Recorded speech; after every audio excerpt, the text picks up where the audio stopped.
Biz molekulалық кинетикалық теорияның екінші жобосын biz бүгін іс жүзінде дәлелдеп көрсек. Ал жобо мындай айтылат: молекулалар үзгүлтүксүз башаламан кыймылда болот деп. Biz ушул жобону бүгүн иш жүзүндө дәлелдеп көрөлү. Биринчи, biz эми турмуштан дайым эле байкап көрөбүз, диффузия кубулушу. Диффузия кубулушу. Мына диффузия кубулушун карап көрсөңөр, мына могу жерде мына молекулалар эки газды алып көрөлү. Мына бул жерде кызыл өзүнчө бир газ, жашыл болчу өзүнчө газ. Эми булар эгерде биз бири-бирине тийиштирип кое турган болсок беттерин, алар кандайдыр убакыттан кийин мына карагыла, бул экинчи сүрөттө мына могу жерде карагыла, молекулалар бири-бири менен аралашып кетет. Кызыл молекула мына жашылга аралашып, жашылдар бияка өттү, дагы бир аз убакыт өткөндөн кийин мына карагыла, дагы аралашуу көбөйдү. Дагы убакыт өткөндөн кийин газдар бири-бирине аралашып, мына могу болуп кетти. Муну биз диффузия кубулушу дейбиз. Мына ушул кубулуш молекулалардын башаламан кыймылда болорун бизге иш жүзүндө дәлелдеп беришинин мына биринчиси болуп эсептелет. Эми турмушта биз ушул кубулушту дайым эле байкайбыз. Мисалы, комнатада аба деп коелу, мына диффузия кубулушуна аба. Эгерде биз комнатага алып келип бир духини ачып кое турган болсок, мына бул жерге мен плюс деп коеюн, духи. Аралаштырып койсок, мына сүрөттү карай турган болсок, мына кызыл, мисалы бул аба болсо, аба деп коеюн. Ал эми жашыл молекуланы, жашылды, мына жашыл болсун, бул духи деп эсептейли. Мына карагыла, бул жерде мынакей духинин молекуласы улам барган сайын мынакей абанын молекуласына аралашып кетип атат дагы. Ошондо бир аз убакыт өткөндөн кийин биз комнатанын ичинде, бүт комнатанын ичи духинин жыты чыгып калгандыгын биз байкайбыз. Мына бул ошо молекулалардын биз үзгүлтүксүз башаламан кыймылда болор экендигин биз ушул жол менен дәлелдеп койсок болот. Биз муну турмуштан көп эле байкасак болот. Эми экинчи жол эми ушул молекулалар, биз бул жерде эми диффузия кубулушун биз көз менен көрө албайбыз, бул только сезебиз. Ал эми көз менен көрүш үчүн бул кыймылын, бул Броун кыймылын биз мисал келтирсек болот. Броун кыймылы деп коебуз, кыймылы. Эми бул кандай кыймыл эми? Броун кыймылы деген бул суюктардагы же газдардагы бөтөн бөлүкчөлөрдүн кыймылы. Мына биякта суюктук деп коеюн. Бул жерде бөтөн бөлүкчө. Бөтөн бөлүкчө. Эми бөтөн бөлүкчө деп кандай түшүнөбүз? Эми бөтөн деген сөз эми бул өзү бул жерден көрүнүп тургандай бул бөлөк же чоочун деген мааниде. Бөлөк же чоочун деп коеюн. Чоочун. Себеби бул жерде эми кара суюктук дегенге биз мындай кылайлы, сууну алалы. Бул кыймылды байкаш үчүн биз сууга эле биз боёкту аралаштырып кое турган болсок, мына суюктук суюктугубуз бул суу болуп эсептелет.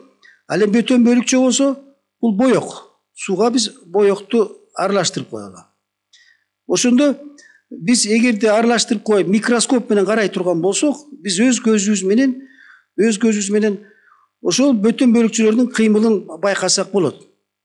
Мына могу жерден кара, могулдыкы сүрөттө мына могу тоголок болуп турган бул деген бөтөн бөлүкчө.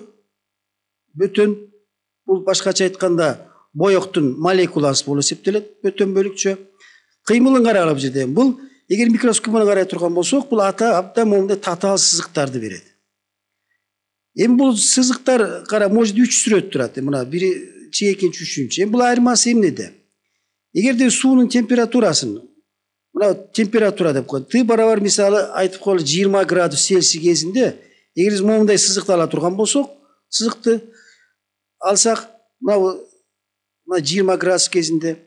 А эгерде мына бул жерди карасак, бул экөөнүн айырмасы сезилип турат. Мына муну алып келсек, бул мисалы 30 градус Цельсий кезиндеги. Эми бул жерден байкап көрүлө. Температура канчалык жогорулаган сайын суунун температурасы.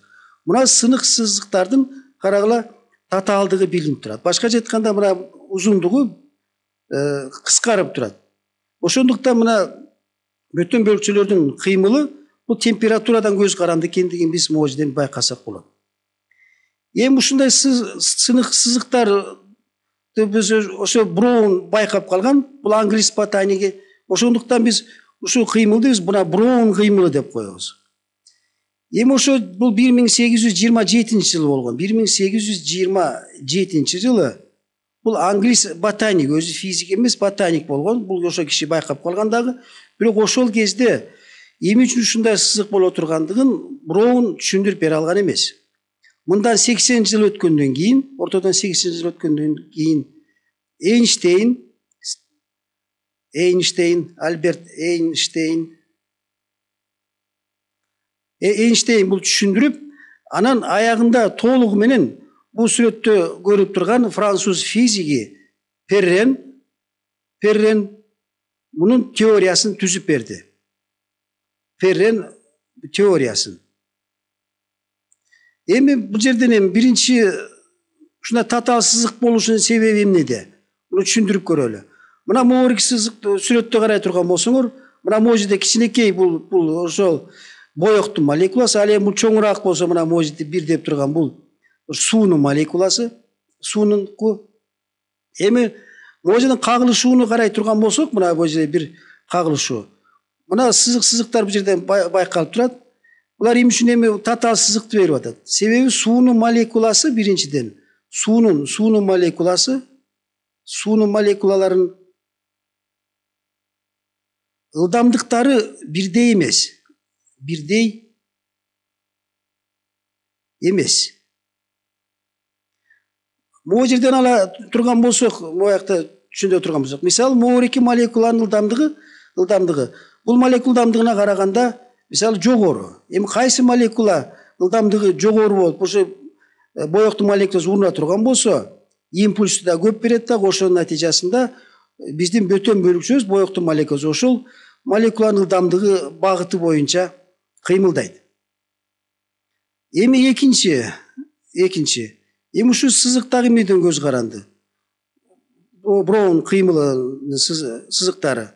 Бул ошо суюктуктун тегинен. Суюктуктун теги. Мисалы сууда биз мондай сызыкты ала турган болсок, эгерде башка суюктукту ала турган болсок, анда бул жерде сызыкта такыр башкача болушу мүмкүн. Эми үчүнчү бул ошо Броун кыймылы, бул суюктуктун температурасынан көз каранды. Температура. Мына ушу жерден карагыла, мынакей биз ушу суюктукта биз ушу Броун кыймылын карап туруп, биз ошо молекулалар биз дайыма үзгүлтүксүз башаламан кыймылда болор экендигин мынакей өз көзүбүз менен көрсөк да болот. Эми бир төртүнчү эми бул жерде бир таң каларлыгы, бул жерде кыймыл эч качан токтобойт. Эч качан бул токтоого мүмкүн эмес. Бул сутка, жыл бою деле байкай турган болсок, молекулалар дайыма тынымсыз башаламан кыймылда болуп турат. Мына могу жерде таң каларлыгы деп коелу. Таң каларлык. Бул кыймыл токтобойт. Мына ошондуктан биз ушу жерден ушу молекулалык кинетика теориянын экинчи жобосун биз ушу Броун кыймылы жана диффузия кыймылы менен биз байкасак болот.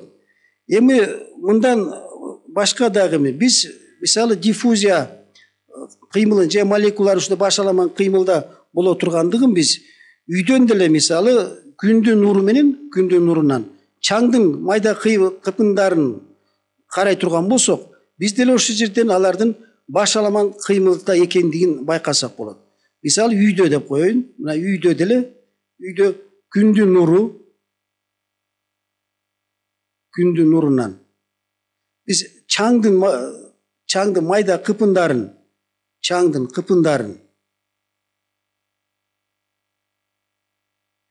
биз карай турган болсок, биз өз көзүбүз менен деле муну көрсөк болот. Мындан башка дагы биз түтүндү деле биз үйдөн деле карай турган болсок, түтүндөн деле ушундай кубулуштарды байкасак болот. Эми катуу нерселерде кандай? Катуу нерселерде деле молекулалардын ушул кыймылда экендигин биз байкасак болот. Катуу нерселер диффузия кылышын. Бул мисалы нафталин деген өзү катуу, нафталин бул катуу нерсеге кирет. Катуу нерсеге. Бирок бул нерсе деле ушунун молекуласы аба менен аралашып кете тургандыгын биз байкасак болот. Бирок бул абдан жай жүрөт суюктуу газга караганда. Бул дагы ошо молекулалар бул үзгүлтүксүз башаламан кыймылда экендигин бизге иш жүзүндө далилдеп берет.